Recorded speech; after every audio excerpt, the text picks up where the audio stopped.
হতাশা মাদক দিয়ে দূর হয় না।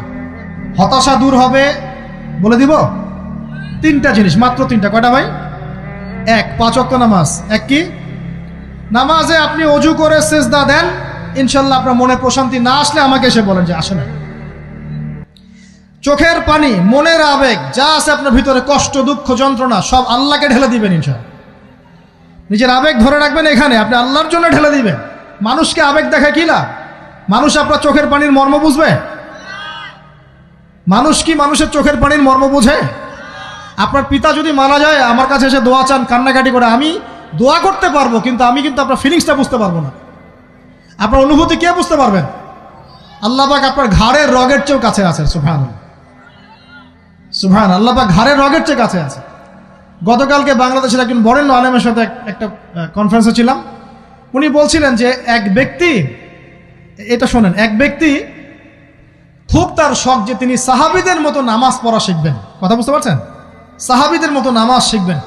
তো একজন বরেণ্য আলেমের কাছে এসেছেন, এসে বলছেন যে আমাকে সাহাবীদের মতো নামাজ শিখিয়ে দেন। তখন সেই আলেম আরেকজন আলেমের সন্ধান দিয়েছেন, যে তুমি তার কাছে যাও, তিনি শেখাবেন। তো সেই ব্যক্তি একটু অবাক হয়েছেন, কারণ যাকে প্রশ্ন করেছিলেন তিনি অনেক বড় মুহাদ্দিস, আর যার কাছে পাঠানো হচ্ছে তিনি অত বড় মুহাদ্দিস নন, কিন্তু আবেদ, আমল করেন। তাকে গিয়ে বলছেন উনি আমাকে পাঠিয়েছেন সাহাবী বলা নামাজ শিখিয়ে দেন। তখন তিনি বলছেন ঠিক আছে, সুন্দর করে অজু করে আসো, সুন্দর করে অজু করে আসো। অজু করার সময় খালি খেয়াল রাখবা যে আমি অজু করছি শুধু আল্লাহর সন্তুষ্টির জন্য। কি খেয়াল রাখবেন?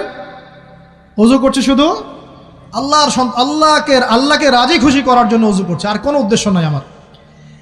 অজু করতে যাচ্ছে, তিনি আবার বলছেন দাঁড়াও, শুধু আল্লাহকে রাজি খুশি করার জন্য অজু করো। আবার শুরু করছেন, আবার বলছেন শোনো, শুধু আল্লাহকে রাজি খুশি করার জন্য অজু করো। এভাবে বলতেই আছেন। নামাজে দাঁড়িয়েছেন, দাঁড়ানোর আগে বলছেন শোনো, শুধু আল্লাহকে রাজি খুশি করার জন্য নামাজ পড়ো। বলতেই আছেন। এক পর্যায়ে সে ব্যক্তি নামাজ শুরু করলো।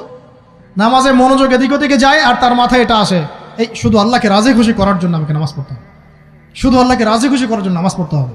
এই চিন্তা তার মনের মধ্যে ঘুরপাক খাচ্ছে। এভাবে নামাজটা সে শেষ করেছে।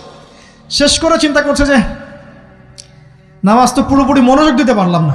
বারবার মাথার মধ্যে এরকম চিন্তা আসছে, আল্লাহ আমাকে তো মাফ করে দাও, নামাজটা আমার মনে হলো না ঠিক মতো। তখন সে ফিরে এসে তার সে ওস্তাদকে বলছেন আমার তো নামাজ এরকম করে পড়লাম, কিন্তু শেষমেশ মনে হলো যে নামাজটা হয়তো কবুল হয় নাই। আল্লাহর কাছে খুব মাফ চাইলাম, আল্লাহ আমাকে মাফ করে দাও, নামাজটা মনে হলো না।